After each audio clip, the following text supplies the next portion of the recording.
Строить мечеть в селе Терекли-Шейх-Али Белогорского района местные жители начали 2 года назад. Своими силами залили фундамент и возвели стены.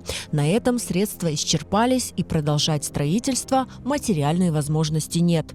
Местная религиозная община решила просить помощи всех неравнодушных.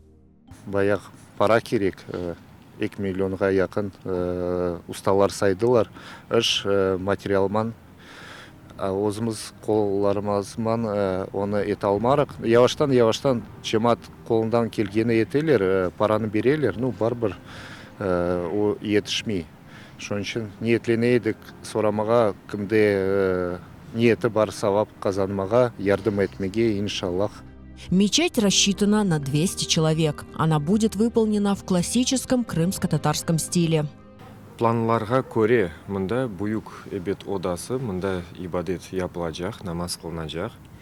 Енді біздің чәрезімізге көре, мұнда екінші қатта олажақ, ама чәресіне көре бірінші шынды мұнда кележек адамлар, иншаллах, намазын қылажақ. Енді балаларға, торынларымызға чәрес олса, олар енді оз бегенгені кібі екінші қатыны құражақлар. В селе проживает около 100 мусульманских семей. Пятничные и праздничные намазы, уроки арабского языка и изучение Корана сейчас проводят в небольшой комнате в старом доме быта.